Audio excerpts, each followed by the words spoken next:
like to do now is just look at the first session. What is your best advice to candidates navigating for executive search in this current climate? Everybody at this time of the year, we always think, should I stay? Should I go? Is now a good time for me to have a career move? And then there's so much happening around the world at the moment. One asks all those questions. So Helen, can I start with you? Is now a good time for a career move? Yes. Yes, it is. If you are ready, if you're serious about it, if you're deliberate about it.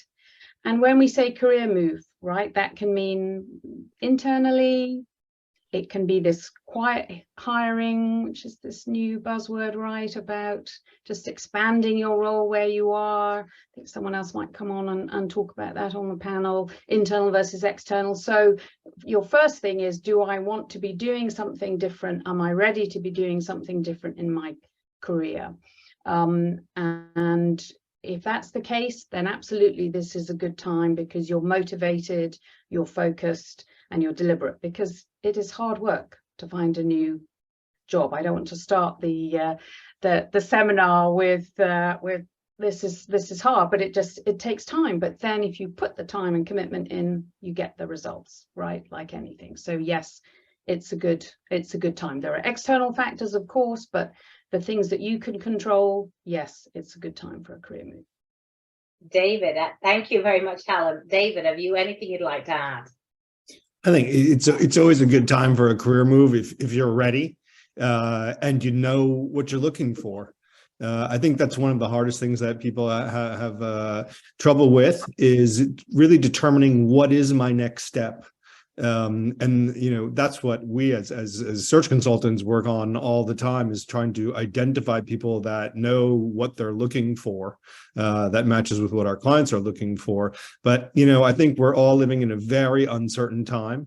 But I've always held the philosophy throughout many, well, not many, but a handful of crashes, that there's always going to be opportunity out there for great people. And it's all a fact of positioning yourself for the right opportunity. All right, thank you. So I hope as we go along, we're going to learn more about how you can actually position yourself for the right opportunity.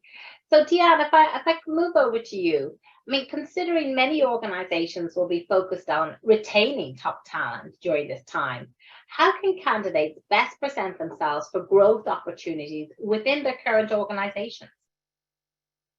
So Claire, I think there's a couple of things that people can think about. And again, it kind of depends on what types of roles you're looking for. I've actually got a new article that's coming out soon in our Observe magazine, and I'll just throw this out. If anybody listening in would like to get a copy of it from me, it should be rolling out probably, I'd say, in the next week or so. It does kind of touch on some of these points. Now, that article that I wrote was a bit more written for folks that want to go from something into a CEO type role, but the advice is the same.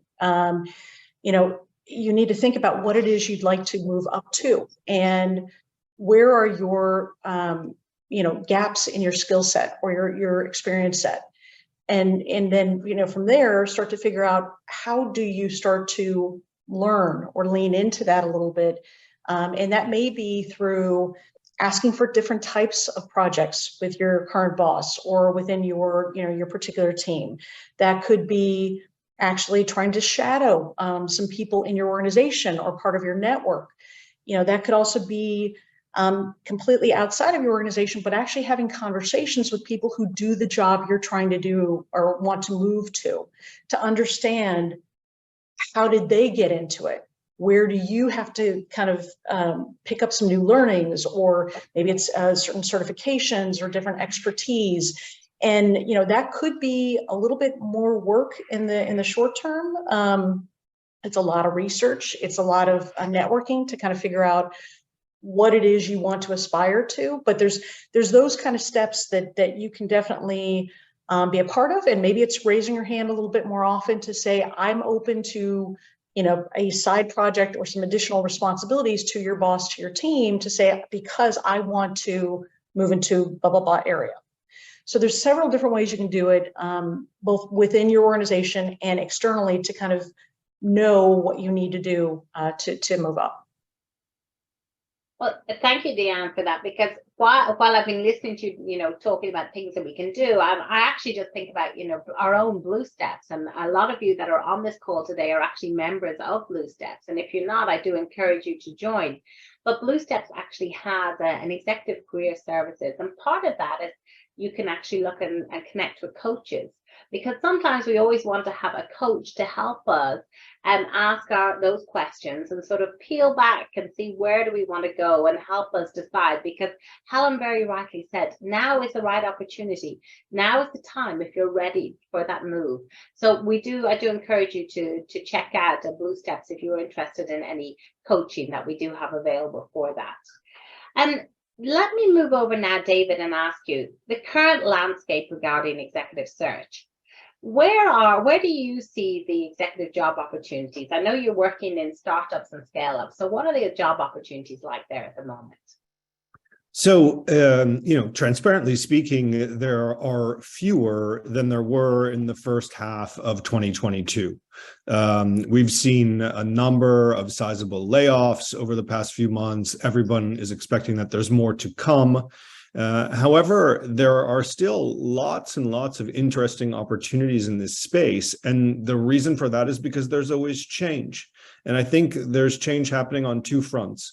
One, everyone will remember when COVID started in 2020, a lot of people made job changes because they were frustrated at how the management and the leadership were handling the crisis. And they said, I don't want to work in this type of a culture. I want to go somewhere else. And they made a change.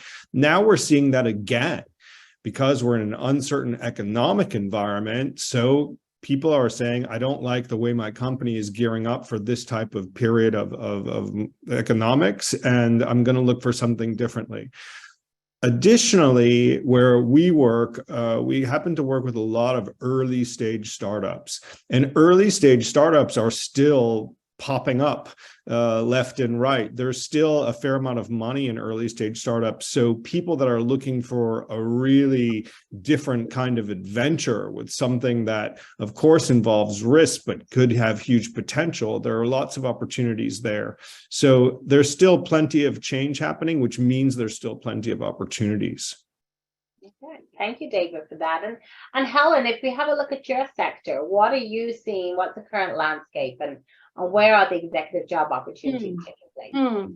Well, there's some similarities with what you've said there, David, about opportunities created in downturns, right, of which we've been through many in our times. But if I look at the energy sector, it's a classic, right? The new energy companies, the new oil and gas companies, historically, got set up in the 2003, 2009, 2011, when we've had downturns. They get laid off, they get a management team together, private equity, or even capital markets funding. They set up something else, and these become the mid-cap players down the line. So, as Diane said, and we're all going to say throughout this, I'm sure, it's about research and really knowing what particular companies are doing, because for every aspect of the cycle,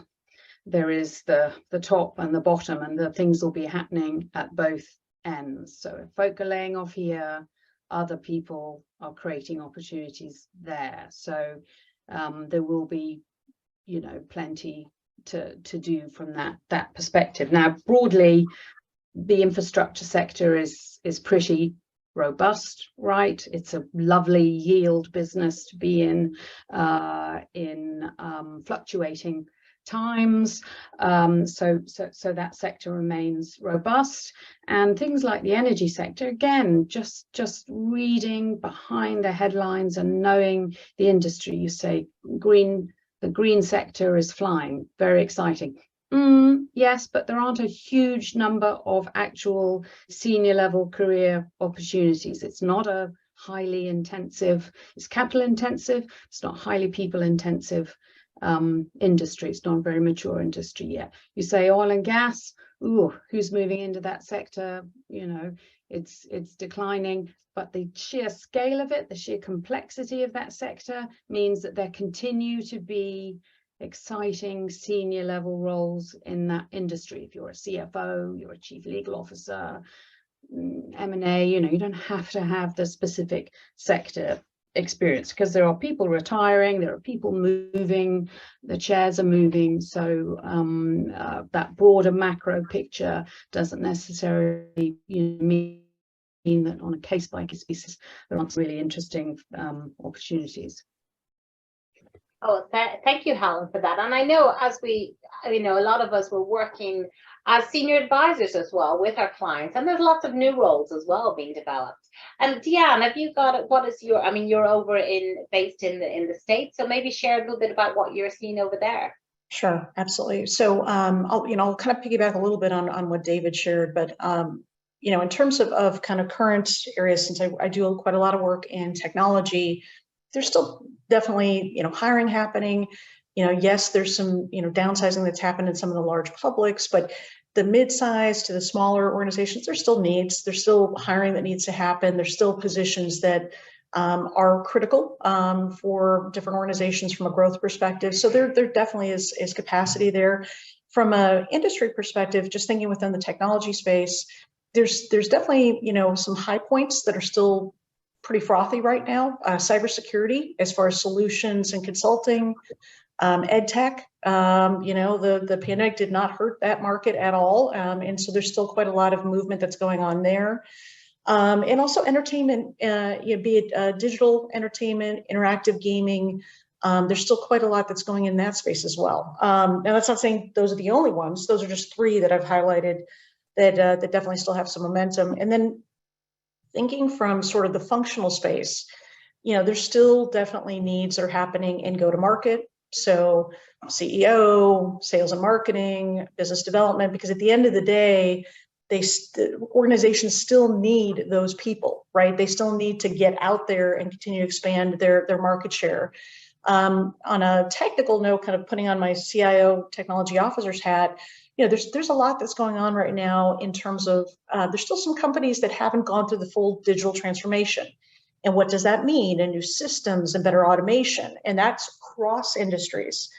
Cybersecurity as a function is still incredibly hot. There's still a lot of movement. There's a lot of need. People are upgrading the talent, and then also at the CTO level. So there's obviously still CIO hiring, but the CTOs are starting to kind of come online with a bit broader mandate, thinking across the whole digital transformation that different organizations have to have. So there's actually quite a lot of different pockets in different industry segments where these are all still very frothy and a lot of ability and a lot of capability for trying to find a new role. All right, thank you. So we're going to just move on a little bit now as we sort of think about how should candidates develop their career strategy.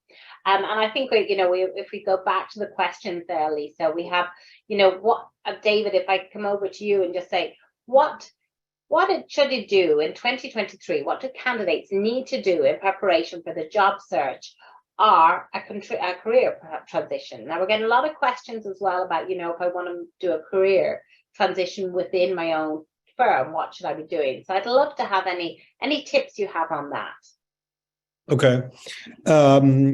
So I think, as much preparation as possible is a massive advantage. I've seen a number of things that I think people could focus on that would really add value to their job search. So first is really trying to define what it is you're looking for. I don't think people spend enough time trying to really clarify what it is that they want. And I'm not just talking about, I want a VP role in a financial services company. I'm talking about, the kind of company that they want to work for, the way that company is set up, the type of team they want to work within, the type of culture they're looking for, where are they going to perform best, and where can they make the best contribution? And also, what do you want to learn as well? Because the better you have it defined, the better you can position yourself, right? So I saw that somebody in the question and answer section wrote, should I reach out to multiple search firms or limit the number of search firms that I reach out to? Well, I don't think there's a correct answer for that, but I would say that when you do reach out, if you can be very, very clear about what it is that you're looking for, it makes a world of difference. And some people will react and say, well, I'm open to different things. Fine, but then map each one of those different things out and choose one depending on who you're talking to, because both the search firms and the clients, they want to see candidates that are coming with a very strong idea of what they want and why what they want fits with what that client has to offer. So I think a lot of the preparation is around soul searching in terms of, what would be my really ideal next move.